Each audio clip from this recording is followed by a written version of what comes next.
വെറും തന്ത്രശാസ്ത്രമോ മന്ത്രശാസ്ത്രമോ ശില്പശാസ്ത്രമോ അല്ലെങ്കിൽ വാസ്തുശാസ്ത്രവും മാത്രമല്ല, സർവശാസ്ത്ര നിലയമാണ് ക്ഷേത്രങ്ങൾ. ക്ഷേത്രങ്ങൾ സാമൂഹിക വിഷയങ്ങളല്ല, ശാസ്ത്ര വിഷയങ്ങൾ തന്നെയാണ്. തീർച്ചയായിട്ടും ശാസ്ത്രത്തിലാണ് ഓരോ വിഗ്രഹങ്ങളും പ്രതിഷ്ഠിതമായിരിക്കുന്നത്. അതിനെ വിഗ്രഹിക്കുവാനുള്ള ശേഷിയാണ് മനുഷ്യനെ നഷ്ടപ്പെട്ടു പോയിരിക്കുന്നത്.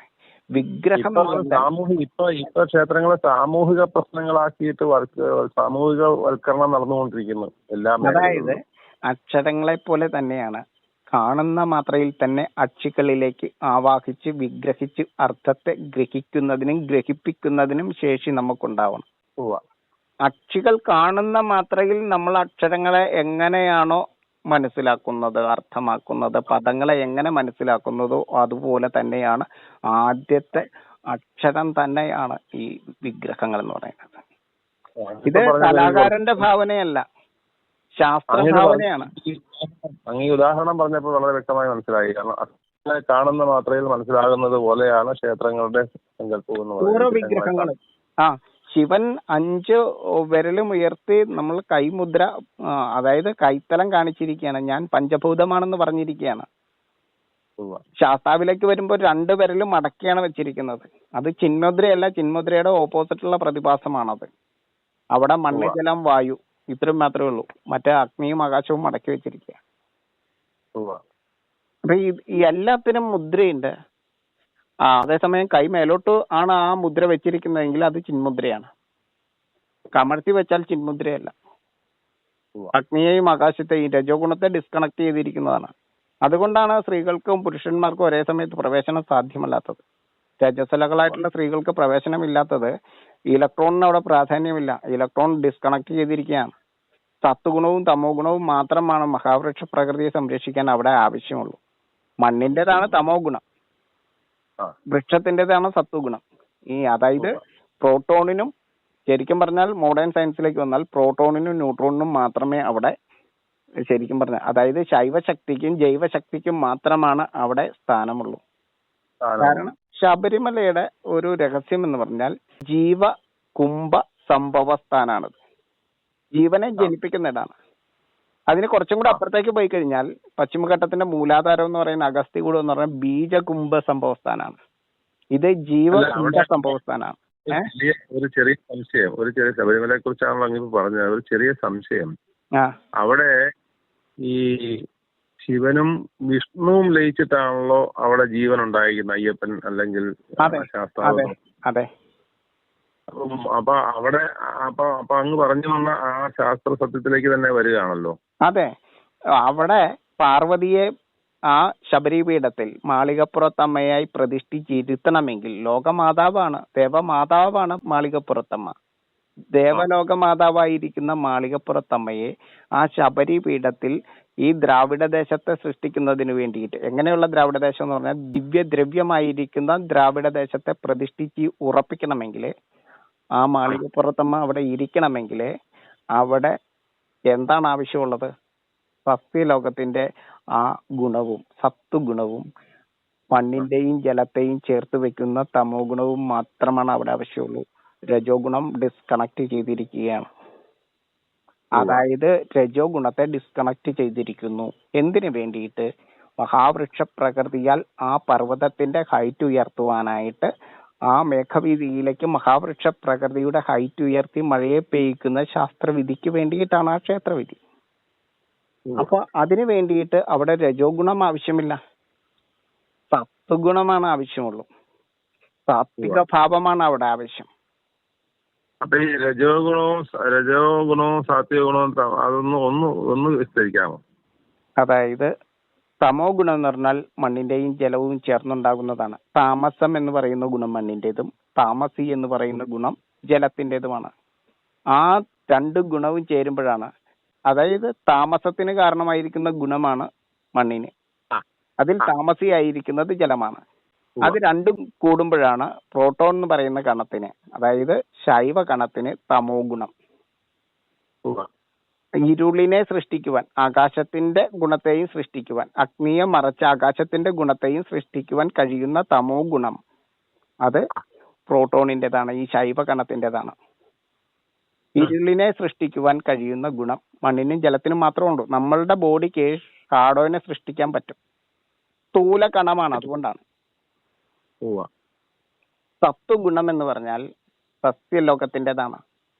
ന്യൂട്രോണിന്റെ ഗുണമായി വായുവില് ജൈവ പ്രപഞ്ചമായിട്ട് വായുവിനെ മാറ്റുന്നത്, ഈ വായുവിൽ 2 ജീവലോകത്തെ സാധ്യമാക്കുന്നത് ഈ സസ്യപ്രകൃതിയാണ്. ജീവനാത്മാവേകുന്ന ഈ സസ്യപ്രകൃതിയാണ്. ആ സസ്യപ്രകൃതിയുടെ സത്വഗുണമാണ് നമ്മൾ അനുഭവിക്കുന്ന സാത്വികി എന്ന് പറയുന്നത് നമ്മളാകുന്നു, ജന്തുലോകമാകുന്നു. അവിടെ ഷാഡോ ഇല്ല. അതെ, അല്ല, ഉണ്ട്. ഈ തമോ ഗുണത്തിൽ നിന്നും ഉയരുന്ന വൃക്ഷത്തിനും ഷാഡോയുണ്ട്. ഇരുളിനെ, അതായത് പ്രകാശത്തെ മറച്ച് ഇരുളിനെ സൃഷ്ടിക്കുവാനും ശേഷിയുണ്ട്. ഏതിന്? സത്വഗുണത്തിന്. പർവ്വതങ്ങൾക്ക് ഈ ശേഷിയുണ്ട്. ആകാശത്തിലേക്ക് ഉയർന്ന് വളർന്ന് നിവർന്ന് അഗ്നിയെയും ആകാശത്തെയും 2ആയി വിഭജിച്ച് ഒരു സൈഡിൽ അഗ്നിയുടെ ഗുണം, മുകളിൽ അഗ്നിയുടെ ഗുണത്തെയും താഴെ ആകാശത്തിന്റെ ഗുണത്തെയും സൃഷ്ടിക്കുവാനുള്ള കഴിവുണ്ട് ഈ സത്വഗുണത്തിന്. ആ സത്വഗുണം ആസ്വദിക്കാൻ ചുട്ടുപൊള്ളുന്ന വെയിലത്ത് മരച്ചുവട്ടിലേക്ക് ചെല്ലുമ്പോൾ ആ ആകാശത്തിന്റെ മാതൃഗുണം നമ്മൾ അനുഭവിക്കുന്നത് അതുകൊണ്ടാണ്. ആ മരത്തിന്റെ ചുവട്ടിലുള്ള ഗുണം കൊണ്ടാണ് നമ്മൾ അവിടെ ഇരിക്കുന്നത്. അതെ, ജന്തുലോകത്തിന് കഴിയണമെങ്കിൽ അഗ്നിയെയും ആകാശത്തെയും രഞ്ജിപ്പിക്കുന്ന രഞ്ജിത രജോ ഗുണത്താൽ ആ ഷാഡോയിൽ, ആ നിഴലില് തണലിൽ ഇരിക്കുമ്പോൾ മാത്രമാണ് ജന്തുലോകത്തിന് സുഖം ലഭിക്കുകയുള്ളൂ. ആ വൃക്ഷലോകത്തിന്റെ സത്വഗുണം എന്ന് പറഞ്ഞാൽ സകലതിനെ നൽകുന്നത്, അതായത് ജീവനാംശ കാരണമായിരിക്കുന്നതാണ് സത്വഗുണം. നമുക്ക് ഓക്സിജനെ തരുന്നത്, നമുക്ക് സകല ധാന്യങ്ങളെയും തരുന്നത്, നമുക്ക് ആയുസ്സിനെ തരുന്നത്, ബുദ്ധിയെ തരുന്നത്, ആരോഗ്യത്തെ തരുന്നത്, സർവ്വതും തരുന്നത്, നമ്മൾ ഉടുത്തിരിക്കുന്ന വസ്ത്രം തൊട്ട് കഴിക്കുന്നത് സകലതും എന്തൊക്കെയുണ്ടോ അതെല്ലാം വിഷ്ണുവിന്റെ പ്രോഡക്റ്റ് ആണ്. ഈ വിഷ്ണു ലോകത്തിന്റെ പ്രോഡക്റ്റ് ആണ്, ഹരിതലോകത്തിന്റെ പ്രോഡക്റ്റ് ആണ്. അപ്പോൾ സൗജന്യം എന്ന് പറഞ്ഞത് വിഷ്ണുവാണ്. 100% ജന്യമായിരിക്കുന്നതിനെ സൗജന്യമായിട്ട് തരുന്നത്. ഇത് ഹരിതലോകം 100% സൗജന്യമായിട്ടും കൂടെ ആണല്ലോ നമുക്ക് വരുന്നതല്ലേ? അതെ, നമ്മൾ രജോ ഗുണത്തെ ചെയ്തു കൊടുത്തിട്ട് സത്വഗുണത്തെ വാങ്ങിക്കുകയാണ്. ഒരു ചെടിക്ക് വികാര വിചാര വിദ്വേഷ വിപരീത വൈരാഗ്യങ്ങളൊന്നുമില്ല. നട്ടവനെ നട്ടം തിരിഞ്ഞെത്തുന്നവനെ വെട്ടാൻ നിൽക്കുന്നവനെ തിരിച്ചറിയാനുള്ള ശേഷി വൃക്ഷലോകത്തിനില്ല. പലരും ഇപ്പൊ പറയുന്ന ഒരു വാക്കുണ്ട്, എന്നെ കണ്ട എന്റെ ചെടികൾക്ക് അറിയാന്ന്. ഒരിക്കലുമില്ല. അതുകൊണ്ടാണ് മരം എന്ന് പറയുന്നത്. മരവിച്ച അവസ്ഥയാണ്, വികാരങ്ങളില്ല, വേദനയില്ല അവർക്ക്. ഒരേ ചെടിയിൽ തന്നെ അണ്ടവും ബീജവും ഉണ്ട്, പക്ഷെ പരാഗണം സ്വയം നടത്താനുള്ള ശേഷിയില്ല. നമ്മളാണ്, ജന്തുലോകമാണ് അതെല്ലാം ചെയ്തു കൊടുക്കുന്നത്. അതുകൊണ്ടാണ് ഹരിതലോകത്തിന് തിരിച്ചറിവില്ല. ഇല്ല. അതുകൊണ്ടാണ് നമ്മള് വിഘ്നേശ്വരന്മാരാണ് ജന്തുലോകം എന്ന് പറയും. ആരുടെ വിഘ്നങ്ങളെ അകറ്റുന്നവനാണ്, കുത്തി അകറ്റുന്നവനാണെന്ന് ചോദിച്ചാൽ സസ്യലോകത്തിന്റെ വിഘ്നങ്ങളെ കുത്തി അകറ്റുന്നവനാണ് ഈ ജന്തുലോകമായിരിക്കുന്നത് നമ്മള്. അതിന്റെ വിഘ്നരാജനാണ് ശരിക്കും മനുഷ്യൻ എന്ന് പറഞ്ഞാൽ. ഇപ്പൊ നമ്മളിപ്പോ പറയില്ലേ ഈ ത്രിഗുണം എന്ന് പറയുന്നത്, രജോ സത്വ തമോ ഗുണം എന്ന് പറഞ്ഞാൽ, ആ രജോ ഗുണം എന്ന് പറഞ്ഞാൽ രാജസം എന്ന് പറയുന്ന ഗുണമാണ് അഗ്നിയുടേത്. ഇത് പറഞ്ഞാലാണ് മനസ്സിലാവുള്ളൂ. അതായത് രാജസം എന്ന് പറയുന്ന ഗുണം അഗ്നിയുടേതാണ്. രാജസി എന്ന് പറയുന്ന ഗുണം ഡാർക്ക് എനർജിയുടേതാണ്, ആകാശത്തിൻ്റെതാണ്. അതായത് അഗ്നിയുടെ രാജസം എന്ന് പറയുന്ന ഗുണവും ആകാശത്തിന്റെ രാജസി എന്ന് പറയുന്ന ഗുണവും ചേരുമ്പോഴാണ് 2 ധ്രുവ രഞ്ജിത രജോ ഗുണത്താൽ ജനിക്കുന്നതാണ് എന്ത്? രജോ ഗുണം. രതിക്ക് കാരണമായിരിക്കുന്ന ഗുണം. ആ രതിക്ക് കാരണമായിരിക്കുന്ന ഗുണത്തെയാണ് ശബരിമലയിൽ ഡിസ്കണക്ട് ചെയ്തിരിക്കുന്നത്. രജസ്വലകളായിട്ടുള്ള സ്ത്രീകൾക്കാണ് പ്രവേശനം നിഷേധിച്ചിരിക്കുന്നത്. എന്താണ് കാരണം എന്ന് വെച്ചാൽ, രജസ്വല എന്ന് പറയുന്നത് എന്താണെന്ന് അറിയുമ്പോഴാണ് അതിന്റെ വൈഭവം മനസ്സിലാവുള്ളൂ. അതായത് കാണുന്ന മാത്രയിൽ തന്നെ മറ്റൊരാളിൽ രതി ജനിപ്പിക്കാൻ ശേഷിയുള്ളതും സ്വയം രതിയുള്ളതുമായിട്ടുള്ള സ്ത്രീകളെയാണ് രജസ്വല എന്ന് പറയുന്നത്. പ്രായം 9 50 അല്ല അവിടെ വിഷയം. കാണുന്ന മാത്രയിൽ രജോ ഗുണത്തെ ജനിപ്പിക്കുവാൻ ശേഷിയുള്ളവളും രജോ ഗുണത്താൽ നിറഞ്ഞവളുമായിട്ടുള്ള സ്ത്രീകളെയാണ് രജസ്വല എന്ന് പറയുന്നത്. ഇത് ജലത്തിന്റെ ഒരു ഭാവമാണ് കേട്ടോ, ജലത്തിന്റെ ഒരു പ്രായമാണിത്.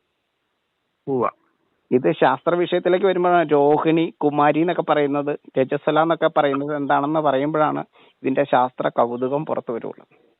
ഇപ്പൊ സാധാരണ ഒരു ഭക്തനെ സംബന്ധിച്ച് അറിവുള്ള, അവര് സമൂഹത്തിൽ അറിവുണ്ടെന്ന് വിചാരിക്കുന്ന ശ്രേഷ്ഠാചാര്യന്മാര് ഇങ്ങനെ പറയുമ്പോൾ ഇത്ര ഒന്നും ചിന്തിക്കാനോ ഒന്നും പറ്റുന്നില്ല ആളുകളൊക്കെ സംബന്ധിച്ച്. ഈ ഒറ്റവാക്കിൽ ഉത്തരം കിട്ടുക എന്നുള്ളതാണ്. പഞ്ചഭൂതങ്ങളിൽ നിന്നിട്ടാണ് ത്രിഗുണം ജനിക്കുന്നത്. അഗ്നിയും ആകാശവും ചേർന്ന രഞ്ജിത രജോ ഗുണത്താൽ ഉണ്ടാകുന്നതാണ് രജോ ഗുണം എന്ന് പറയുന്നത്.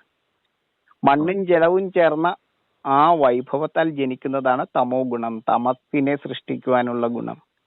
ഭൂമിക്ക് ഗോളാകൃതിയെ നൽകി സുഗമ ഭ്രമണം സാധ്യമാക്കുന്നത് പാർവതിയാണ്, ജലമാണ്. അല്ലെങ്കിൽ രുദ്രാക്ഷം പോലെയാണ് രുദ്രൻ. ഞാൻ ചോദിച്ചത് ജീവാത്മശക്തിയും പരമാത്മശക്തിയും സമ്മേളിക്കുന്ന ശ്രീകോവിലുകളാണല്ലോ ഉള്ളത്. ഈ ഒരു സാധനം കൂടി ചോദിച്ചിട്ട് ഞാൻ അങ്ങോട്ട് എടുത്തിട്ട് വരാം. അതായത് ഈ ഭൂമിയെ ഭ്രമണം ചെയ്യിക്കുന്ന, പരിക്രമണം ചെയ്യിക്കുന്ന ആ തമോ ഗുണത്തിന് കാരണമായിരിക്കുന്ന അഗ്നിയെ മറച്ച ആകാശത്തെയും ആകാശത്തെ മാറ്റി അഗ്നിയെയും സൃഷ്ടിക്കുവാൻ കഴിവുള്ള ആ പ്രോട്ടോണിന്റെ ആ ശൈവ പാർവതി സംയോഗത്തിന്റെ വൈഭവത്താൽ ഉണ്ടാക്കുന്നതാണ് തമോ ഗുണം. ജീവപ്രപഞ്ചം സാധ്യമാകുന്ന ഈ വായുവില് ആ ജീവനെ സാധ്യമാക്കുന്നതാണ്, ആ ജീവലോകത്തെ സൃഷ്ടിക്കുന്ന ആ വൈഭവമാണ് സത്യലോകം ചെയ്യുന്നത്. അതിനെയാണ് സത്വഗുണം എന്ന് പറയുന്നത്. സത്വഗുണം വായുവിന്റെ ഗുണമാണ്, വായുവിൽ നിറയുന്ന ഗുണമാണ്. ഈ സത്വഗുണം ജനിക്കുന്നത് തമോ ഗുണത്തിൽ നിന്നാണ്. ശിവനിൽ നിന്നാണ് ഈ സത്വഗുണം ജനിക്കുന്നത്. ആ സത്വഗുണത്തിന്റെ നാഭിയിൽ നിന്നും ജനിക്കുന്നതാണ് ബ്രഹ്മശക്തി, ബ്രഹ്മാവിന്റെ ഗുണം, രതിഗുണം. അപ്പോ ഈ വിഷ്ണുവിന്റെ നാഭിയിൽ നിന്നും വിരിയുന്ന സഹസ്രതല പത്മത്തിൽ വിരിയുന്നതാണ് ബ്രഹ്മശക്തി. ഇപ്പൊ നമുക്ക് രജോ ഗുണത്തെ ഏകുന്നത് മഹാവൃക്ഷ പ്രകൃതിയാകുന്നു. പക്ഷെ മഹാവൃക്ഷ പ്രകൃതിയെ സംരക്ഷിക്കാനായിട്ട് അവിടെ രജോ ഗുണത്തെ ഡിസ്കണക്ട് ചെയ്തിരിക്കുന്നു. ഇതാണ് അറിയേണ്ടത്. രണ്ട്, ശബരിമലയിൽ. അപ്പൊ എന്തുകൊണ്ടാണ് സ്ത്രീകൾക്ക് പ്രവേശനം ഇല്ലെന്ന് അറിയാവോ?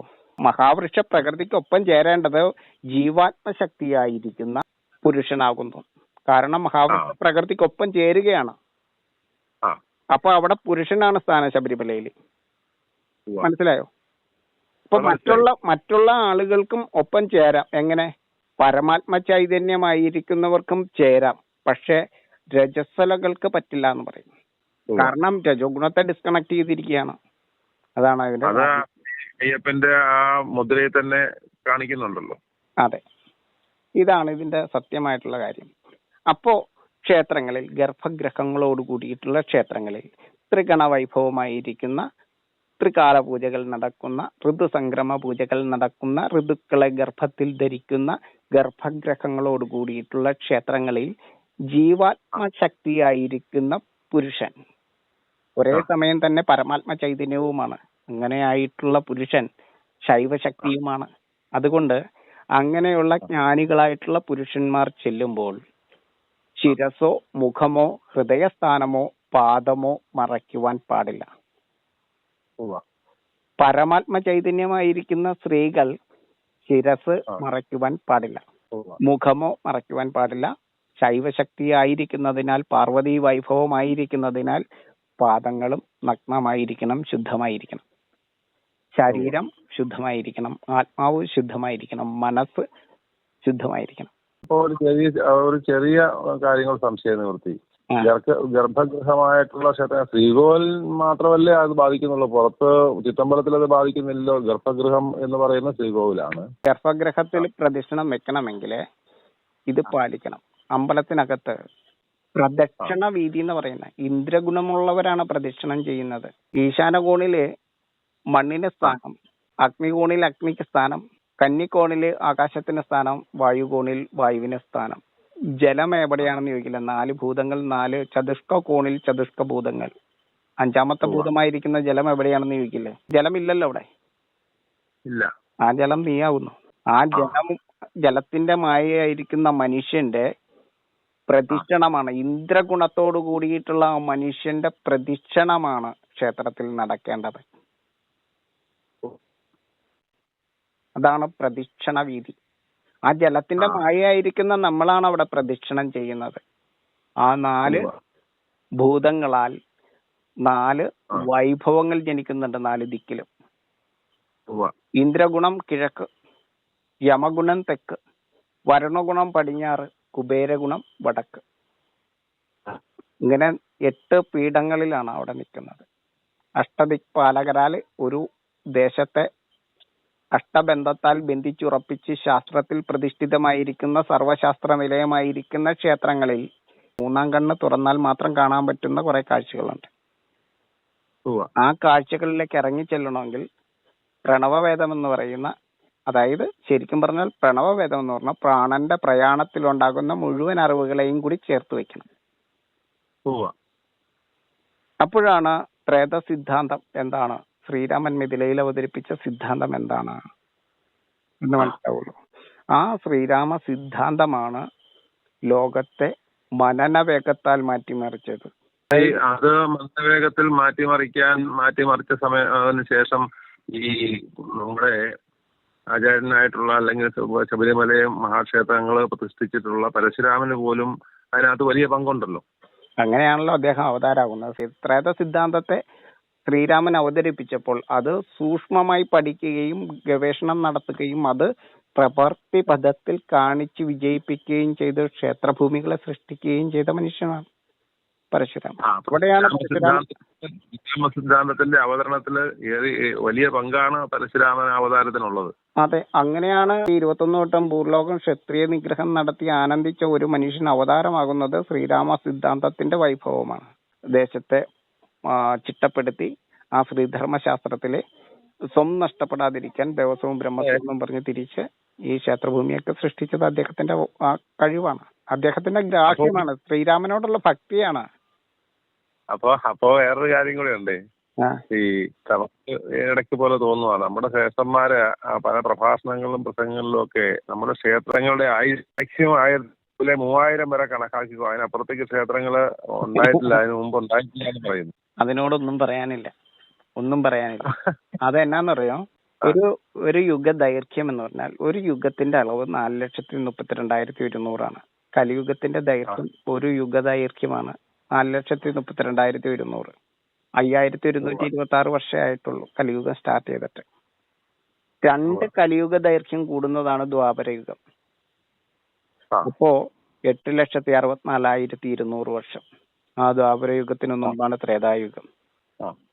ത്രേതായുഗത്തിന്റെ ഒടുവിലാണ് പരശുരാമന്റെ ഈ പ്രതിഷ്ഠ ശബരിമലയിലെ. അദ്ദേഹമാണ് പ്രതിഷ്ഠ നടത്തുന്നത്. ഏറ്റവും ചുരുങ്ങിയത് 8,64,200. അത് രസം കൊണ്ട് ഓർത്തിരിക്കാം. 8,6,4,2,0. അത്രയും വർഷം ദ്വാപരയുഗത്തിന്റെ കാലയളവ് പൂർണ്ണമായും കൂട്ടിയിട്ട് അതിലേക്ക് ഈ കലിയുഗത്തിന്റെ 5,126 കൂടി ആഡ് ചെയ്ത് കഴിഞ്ഞാൽ നമ്മളുടെ ഈ ക്ഷേത്രത്തിന്റെ, പരശുരാമൻ പ്രതിഷ്ഠിച്ച ക്ഷേത്രത്തിന്റെ എങ്കിലും പഴക്കം നമുക്ക് നിർണ്ണയിക്കാൻ പറ്റും. അപ്പൊ നമ്മള് ചിന്തിക്കുന്നത് പോലെ 1000 വർഷമോ 2000 വർഷമോ ഒന്നുമല്ല നമ്മളുടെ ക്ഷേത്രങ്ങളുടെ കാലപ്പഴക്കം. മോഹൻജി, ഇത് പെട്ടെന്ന് പഠിക്കാൻ പറ്റുന്ന ഒരു തലമല്ല, പെട്ടെന്ന് പറഞ്ഞാൽ മനസ്സിലാക്കാവുന്ന ഒരു തലവുമല്ല. ആരോടും തർക്കിക്കാനും വയ്യ, ആരോടും തർക്കിച്ച് തോൽപ്പിക്കാൻ പറ്റില്ല. ആര് തോറ്റാലും നമ്മളുടെ പരാജയമാണത്. നമ്മളുടെ ആചാര്യന്മാർ ആര് തോറ്റാലും നമുക്കത് പരാജയമാണ്. എല്ലാ മതസ്ഥരും പറയുന്നത് ഒന്ന് തന്നെയാണ്. മതം അഭിപ്രായമാണ്, അഭിപ്രായമല്ലല്ലോ ശാസ്ത്രം. അഭിപ്രായമല്ല ശാസ്ത്രം, ശാസ്ത്രമല്ല ഭക്തി, ഭക്തിയല്ല അറിവ്, എല്ലാം വ്യത്യസ്തങ്ങളാണല്ലോ. ഇപ്പൊ ഞാനിത് പറയുമ്പോൾ എന്റെ അച്ഛനുൾപ്പെടെയുള്ള സർവ പൂർവികരെയും ജീവിച്ചിരിക്കുന്ന മുഴുവൻ ഗുരുനാഥന്മാരെയും ഭക്തിയോടെ നമസ്കരിച്ചുകൊണ്ട് എല്ലാവർക്കും അവരുടേതായിട്ടുള്ള ഓരോരുത്തരുടേതായിട്ടുള്ള മഹത്വമേറുന്ന കഴിവുകളുണ്ട്. ആ കഴിവുകളെല്ലാം മാനിച്ചുകൊണ്ട് ഞാൻ ഇത് പറഞ്ഞു എന്ന് മാത്രമേ ഉള്ളൂ. ഇതിനകത്ത് ആരെയും പരിഹസിക്കാനോ അല്ലെങ്കിൽ പഴിക്കാനോ ഒന്നും അല്ല ഇത് പറഞ്ഞത്. ഈ പരമസത്യത്തിലേക്ക് ജനത ഒരു കാലത്ത് തിരിച്ചെത്തുമെന്നുള്ള ഉറച്ച വിശ്വാസം എനിക്കുണ്ട്. വലിയ സന്തോഷം, ആത്മവിശ്വാസം. നമസ്തേ.